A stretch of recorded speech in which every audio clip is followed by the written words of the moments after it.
नमस्कार दोस्तों, 69,000 शिक्षक भर्ती परीक्षा के लिए बहुत ही बड़ी खुशखबरी है। खुशखबरी ये है कि 28 मार्च है आज और 29 मार्च सुबह 10:15 पे, सबको पता है 10:15 पे कोर्ट जो है अपना ऑर्डर पब्लिश करने वाला है। जैसा कि आप सभी को पता है, कल मैंने वीडियो डाला हुआ था। अगर आपने वो वीडियो नहीं देखा तो नीचे डिस्क्रिप्शन चेक करो, वहाँ पे आपको लिंक मिल जाएगा। तो मैं आपको यहाँ पे बताना चाहता हूँ, खुशखबरी आपकी ये है कि सभी को यहाँ पे 10 कॉमन अंक मिलने वाले हैं। सभी को 10 नंबर मिलेगा जरूर। ये कौन से प्रश्न है, कैसे प्रश्न है जिसमें 10 प्रश्नों पर कॉमन अंक मिलेंगे, इसको मैं पूरा इस वीडियो में सॉल्व के साथ और पूरा प्रूफ के साथ आपको दिखाऊंगा कि किन किन प्रश्नों पर आपको 10 नंबर मिलने चाहिए और बहुत हद तक चांस है आपको मिल जाएगा। तो कोर्ट का जो ऑर्डर है कल पब्लिश होने वाली है, उसमें ये 10 अंक आपको बहुत ही ज़्यादा चांस है कि आपको मिल जाएंगे। वीडियो को लास्ट तक देखिए, वीडियो को लाइक जरूर कर दें। अगर आप हमारे चैनल पर नए हैं तो वीडियो में आगे बढ़ने से पहले आपके वीडियो के नीचे ठीक है रेड कलर के बटनों को सब्सक्राइब कर लीजिए उसे दबाकर, और साथ ही में एक बेल आइकन आएगा उसे भी प्रेस कर लीजिएगा। तो बढ़ते हैं इस वीडियो में आगे। दोस्तों, अगर आप railway NTPC, group D, loco pilot, junior engineer या किसी भी गवर्नमेंट एग्जाम की तैयारी कर रहे हैं ना, तो आपके लिए ये एल बुक बहुत ही ज़्यादा इंपॉर्टेंट है, जो कि आपके लिए हिंदी और इंग्लिश दोनों मीडियम में लाया हुआ है। इसमें आपको 4000 से भी ज़्यादा क्वेश्चन आंसर मिल जाएंगे, जिसमें आपको ऑनलाइन के क्वेश्चन आंसर मिलेंगे, साथ ही साथ एमसीक्यू मिलेंगे, और जितने भी सॉल्यूशन दिए गए हैं ना, वो सब के सब ट्रिक के साथ दिए गए हैं, सो दैट आप एग्जाम में कम टाइम में अच्छे नंबर स्कोर कर पाए। उसके बाद आपको यहाँ पे फ्री मॉक टेस्ट दिया जाता है, जिससे आप परख सकते हैं कि आप कितनी तैयारी किए हैं। साथ ही साथ रेलवे के सारे एग्जाम के क्वेश्चन के प्रीवियस ईयर के पेपर जो है आपको यहाँ पे मिल जाएंगे। इस बुक की कीमत सिर्फ और सिर्फ 35 रुपये है। अगर आप नीचे दिए हुए डिस्क्रिप्शन में जो लिंक दिया हुआ है बुक खरीदने का, उससे खरीदेंगे तो आपको 35 रुपये मिल जाएगा। ये बुक बहुत ही ज़्यादा इंपॉर्टेंट है। ये बुक मैंने ही पढ़ी हुई है, बुक बहुत ही अच्छी है, बुक आप जरूर खरीद लें। अगर आपको बुक खरीदना है तो नीचे दिया हुआ डिस्क्रिप्शन, उसमें किताब खरीदने का लिंक दे दिया गया है, तो उस लिंक से आप जरूर खरीद लें। आपको सिर्फ 35 रुपये में ये किताब मिल जाएगी। तो दोस्तों, बात करते हैं सबसे पहले क्वेश्चन की तरफ, जिसपे आपको कॉमन अंक मिलने चाहिए। तो सभी को पता है, ये जो 106 नंबर क्वेश्चन आप देख सकते हैं, नाथ पंथ नामक संप्रदाय के प्रवर्तक कौन थे? तो जो इसका सही आंसर हो जाएगा गोरखनाथ और मत्स्येंद्रनाथ, दोनों ही होगा। बोथ ऑप्शन ए और बी दोनों ही सही हो जाएगा यहाँ पे। लेकिन जो आपका पीएनपी की तरफ से जो आंसर आया था, वो दोनों नहीं माना गया है। तो यहाँ पे जो दोनों ऑप्शन ही होगा, यहाँ पे सही हो जाएगा, मत्स्येंद्र और गोरखनाथ। अब इसका जो हम लोग प्रूफ देखेंगे, बिना प्रूफ का मैं बात नहीं करूंगा। सबसे पहले ये देखिए कि जो भाषा एवं साहित्य का विकास, ये एक बुक है, उसमें आपको मिल जाएगा। और एक बुक है क्लास 6 की बुक है, वो महान व्यक्तित्व, पेज नंबर 24 में इसको मिल जाएगा। तो चलिए मैं इसको दिखा देता हूँ कहाँ पे है ये आप देख सकते हैं उसी बुक का जो फ्रंट पेज है, आप देख सकते हैं गुरु गोरखनाथ, 24 से 25 नंबर पेज पे है ये। मैं आपको दिखा देता हूँ प्रूफ यहाँ पे, ताकि आपको समझ में आ जाएगा। ये देखिए क्या लिखा हुआ है, गुरु गोरखनाथ मत्स्येंद्रनाथ के शिष्य एवं नाथ साहित्य एवं संप्रदाय के आरंभकर्ता माने जाते हैं। तो यहाँ पे साफ साफ लफ्जों में लिख दिया गया है। तो यहाँ पे दोनों ही सही हो जाए, गोरखनाथ और मत्स्येंद्रनाथ। तो ये आपका एक क्वेश्चन हो गया।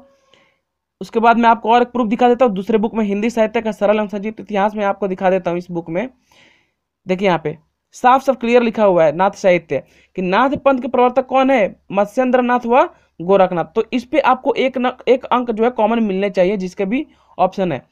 और बात करते देखिए, यही क्वेश्चन जो है, जो जिसका डी नंबर ये था, आंसर शीट जो था उसका डी नंबर जो क्वेश्चन था, जिनका डी नंबर था क्वेश्चन पेपर, उनमें जो है ऑप्शन एक ही दिया था, गोरखनाथ दिया था, मत्स्येंद्रनाथ नहीं दिया गया था। तो ये जो है पीएनपी की गलती है। इससे हम स्टूडेंट्स को मतलब वो दबा नहीं सकते हैं, लेकिन तानाशाही दिखा रहे हैं पीएनपी।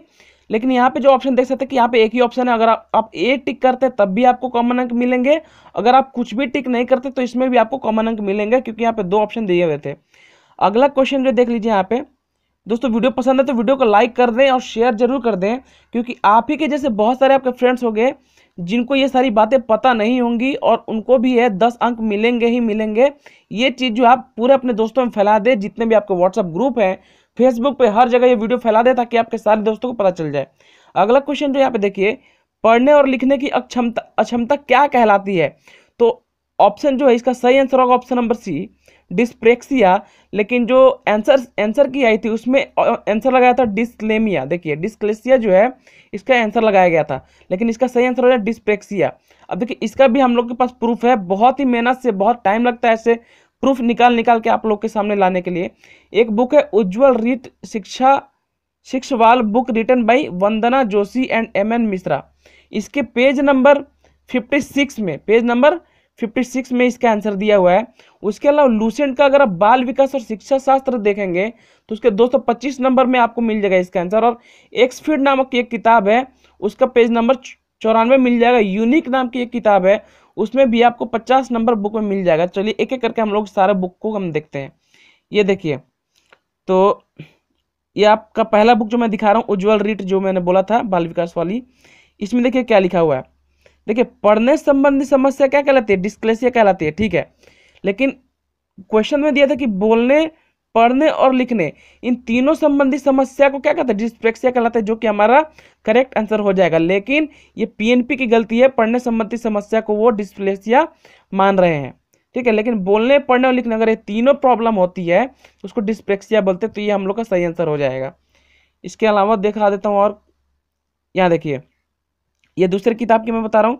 ये जो डिस्प्रेक्सिया, ऑप्शन नंबर ये 5 देखिए, डिस्प्रेक्सिया में क्या है? लेखन एवं चित्रांकन संबंधी विकार कहलाती है डिस्प्रेक्सिया। और आपको मैं दिखा देता हूँ प्रूफ। यहाँ देख सकते हैं आप डिस्प्रेक्सिया, यहाँ पे क्या दिखा हुआ है? लिखने की अक्षमता डिस्प्रेक्सिया कहलाती है। तो इतने सारे प्रूफ है आपके। चलिए और एक मैं दिखा देता हूँ। यहाँ पे एक और बुक है, प्राथमिक शिक्षा। देखिए यहाँ पे डिस्प्रेक्सिया क्या कहलाती है? लिखने, पढ़ने और गणितीय दोष को बोला जाता है डिस्प्रेक्सिया। तो ये 3 क्वेश्चन हुए। टोटल कितने क्वेश्चन हो गए? 3 क्वेश्चन। और भी ऑप्शन दिखा देता हूँ आपके, और भी प्रूफ है यहाँ पे, बोलने, पढ़ने, लिखने संबंधी इतने सारे बुक्स हैं। अगर इसको पीएनपी अगर नहीं मानती इन किताबों को, तो साफ साफ लफ्जों में एक ही ऑप्शन बचता है यहाँ पे कि आप जाके पीएनपी को बोले कि आप अपना कोई एक पार्टिकुलर बुक पब्लिश करो जिससे सभी लोग पढ़ेंगे और उसी का आंसर टिक करेंगे। क्योंकि अगर इन सब बुकों को अगर वो पीएनपी नहीं मानती है तो यही एक ऑप्शन बचता है, जो कि वो लोग करेंगे नहीं। पीएनपी इस बार बहुत ही ज़्यादा तानाशाही दिखा रही है। उसके बाद और एक क्वेश्चन था, देखिए यहाँ पे इंग्लिश में था, जिन लोगों का इंग्लिश पेपर था, कि डेप्लेट का अपोजिट मीनिंग था, डेप्लेट का। तो इसका सही आंसर हो जाएगा ऑप्शन नंबर 4, इन्फ्लेट होगा। लेकिन जो आंसर किया थी उसमें इन्फ्लेट आंसर नहीं दिया गया था, इसको गलत माना गया था। अब देखिए इसका जो है सही आंसर है ऑक्सफोर्ड डिक्शनरी। बच्चे को पता है कि ऑक्सफोर्ड कैसी बुक है और किस लेवल की बुक मानी जाती है। ऑक्सफोर्ड पूरी दुनिया भर में उसका नाम है। उसका ऑक्सफोर्ड डिक्शनरी अगर पेज आप खोलेंगे 624, तो उसमें डेप्लेट का जो आंसर दिखा हुआ है साफ साफ उसका अपोजिट मीनिंग मैं आपको यहाँ पे दिखा देता हूँ। देखिए यहाँ पे, तो यहाँ देखिए इन्फ्लेट, इन्फ्लेट क्या है? विलोम है किसका? डेफ्लेट का। तो आप देख सकते हैं इन्फ्लेट का विलोम है डेफ्लेट। तो ये हो गया इसका प्रूफ। एक दिखा देता हूं मैं, और एक देख लीजिए। इसको अगर मैं जूम करता हूं तो ऐसे दिखता है, ये इन्फ्लेट है और इसका अपोजिट है विलोम क्या है? डेफ्लेट। तो अगर ये पीएनपी नहीं मानती है तो क्या मानेगी? तो जो कोर्ट का ऑर्डर पब्लिश होगा, आई थिंक आप लोग के हक में आना चाहिए। 10 क्वेश्चन कम से कम आपको कॉमन अंक मिलेंगे ही मिलेंगे, ठीक है। तो ये मिलना चाहिए। और देखिए और भी कुछ क्वेश्चन थे, देखिए बहुत सारे क्वेश्चन थे, मैं आपको बहुत सारे क्वेश्चन यहाँ पे दिखा रहा हूँ। सरस्वती पत्रिका के संपादक कौन थे? तो यहाँ पे ऑप्शन था भारतेंदु हरिश्चंद्र। चिदम्बरा पर ज्ञानपीठ पुरस्कार प्राप्त हुआ, किससे प्राप्त हुआ? तो यहाँ पे 2 ऑप्शन लगाए हुए थे। उसके बाद महावीर प्रसाद द्विवेदी ने आदिकाल को क्या संज्ञा दी थी? तो यहाँ पे वीर गाथा का ऑप्शन लगाए हुए। लेकिन देखिए मैं इसका आंसर सही है या गलत है मैं इस पे नहीं जा रहा हूँ। मुझे बोलना ये है कि ये जो क्वेश्चन हैं ये हिंदी साहित्य के इतिहास से है। किससे है? हिंदी साहित्य के इतिहास से है, जो कि आपके सिलेबस में है ही नहीं, आपके सिलेबस में इंक्लूड ही नहीं है। मैं इसका भी एक प्रूफ दिखा देता हूं। यहाँ पे देखिए, these questions are related to Hindi साहित्य which is not included in syllabus. जैसे कि पता है कि 1 दिसंबर 2018 का जो रूल है, जो गवर्नमेंट का रूल आया था, उसके हिसाब से हिंदी साहित्य जो था ये हमारे सिलेबस में इंक्लूड नहीं है। मगर फिर भी आपको ऐसे 4-5 क्वेश्चन जो पीएनपी चिपका के चली गई। अब इसके लिए भुगतना आप लोग को पड़ रहा है। इसका देखिए और भी मैं आपको दिखा देता हूं। देखिए जो पाठ्यक्रम आया था उसमें देखिए व्याकरण और अपठित गद्यांश, इससे 40 क्वेश्चन पूछने जाने थे। यहाँ पे हिंदी साहित्य का कोई भी उल्लेख लिखा ही नहीं हुआ है, ठीक है। तो यहां से हो गए आपके 4-5 क्वेश्चन, इधर हो गए। इधर देखिए, उसके बाद खाने का नमक किससे बनता है? तो इसका क्या सही आंसर है मुझे नहीं पता, मैं बताऊंगा भी नहीं। यहाँ पे 4.4 ये जो दिया इसमें भी मैं बात नहीं करूंगा, क्योंकि ये क्वेश्चन जो है केमिस्ट्री से, रसायन शास्त्र से, केमिस्ट्री विज्ञान से पूछा गया ये।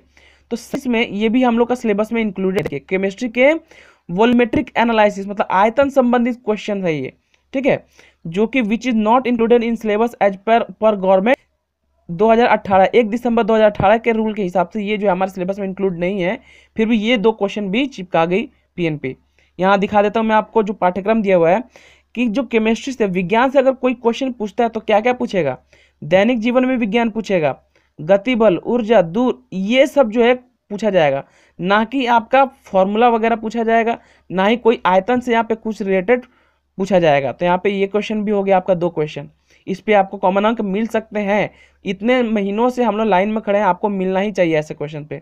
उसके बाद देखिए यहाँ पे, और मैं क्वेश्चन दिखा देता हूँ। ये देखिए एक क्वेश्चन था, हिंदी शब्द किस भाषा से लिया गया है, तो इसका सही आंसर होगा संस्कृत। क्या होगा, संस्कृत हो जाएगा। अब इसका जो है पीएनपी फारसी लिखी हुई थी। अब बताइए, ये तो बच्चों को पता है, इसका सही आंसर कहाँ मिल जाएगा। देखिए लूसेंट का जनरल हिंदी में, अगर पेज नंबर 1 पे जाइएगा तो लूसेंट का जनरल हिंदी में ही इसका आंसर दिया हुआ है। मैं आपको दिखा देता हूँ लूसेंट का। ये देखिए यहाँ पे देखिएगा इस चीज को, हिंदी की आदि जननी संस्कृत है। मतलब हिंदी कहाँ से व्युत्पत्ति की गई हिंदी की, तो संस्कृत से। ये तो बच्चे बच्चे को पता है। देखिए काम यही होता है कि यूपी टेट हो या सीटेट हो, सुपर टेट हो, या कोई भी एग्जाम हो टेट का, शिक्षक भर्ती परीक्षा का, पीएनपी हर बार गलती करती है और अपनी गलती कभी नहीं मानती है। इससे स्टूडेंट्स को खामियाजा भुगतना पड़ता है। इसके पिछले बार भी यूपी टेट में ऐसा ही हुआ था, सीटेट में ऐसा ही हुआ था। उसके बाद देखिए क्वेश्चन क्या है, शैक्षिक प्रशासन उपयुक्त विद्यार्थियों को उपयुक्त शिक्षकों द्वारा समुचित शिक्षा प्राप्त करने योग्य बनाता है, जिससे वे उपलब्ध अधिक साधनों का उपयोग करके अपने प्रशिक्षण से सर्वोत्तम को प्राप्त करने में समर्थ हो सके। यह परिभाषा दी गई थी।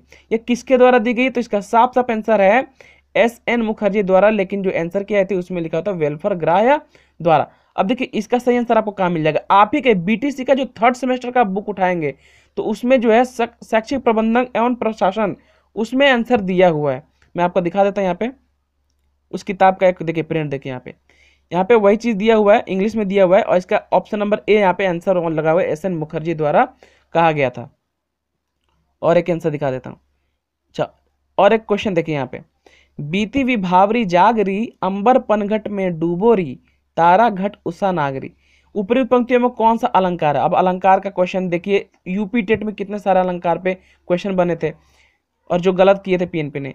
इसका सही आंसर हो जाएगा अनुप्रास, रूपक और मानवीकरण। यहाँ पे जो ऑप्शन दिया, अनुप्रास भी दिया है, रूपक भी दिया हुआ है, तो 2 ऑप्शन वाले को हमेशा कॉमन अंक दिया जाता है। ये ऐसा रूल है, मगर पीएनपी माने तब तो ये जो है आपका अनुप्रास और मानवीकरण यहाँ पे सही हो जाएगा।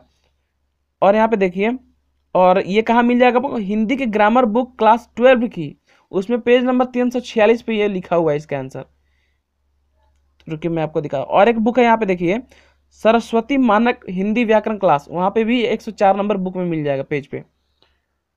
तो ये थे बहुत सारे ऐसे क्वेश्चन, कम से कम 10 प्रश्न हैं, उससे भी ज्यादा हो सकते हैं। 10 प्रश्न है, जैसे आपको कॉमन अंक मिल सकते हैं, आपके नंबर बढ़ सकते हैं। इतने दिनों पे कोर्ट जो अपना ऑर्डर पब्लिश कर रहा है, तो आई थिंक आपके हक में फैसला होना चाहिए, आपको अंक मिलने चाहिए। दोस्तों वीडियो पसंद आया तो 1 लाइक तो जरूर बनता है, क्योंकि 1 लाइक कर दीजिए। बहुत ही मेहनत से आपके लिए इतने प्रूफ इकट्ठा करके हम लोग लाते हैं। जो लोग हमारे चैनल पर नए, चैनल को सब्सक्राइब कर ले, साथ ही साथ बेल का आइकन भी दबा दें। आपके यहाँ पे सीटेट, यूपी टेट, टेट की सारी तैयारी कराई जाती है। अगर आपका कोई भी क्वेश्चन हो तो नीचे दिया हुआ हमारा व्हाट्सअप नंबर, आप उस पर कॉन्टैक्ट कर सकते हैं। हमारे व्हाट्सअप ग्रुप पर जुड़ के आप तैयारी भी कर सकते हैं। तो मिलते हैं नेक्स्ट वीडियो में। Thanks for watching the video.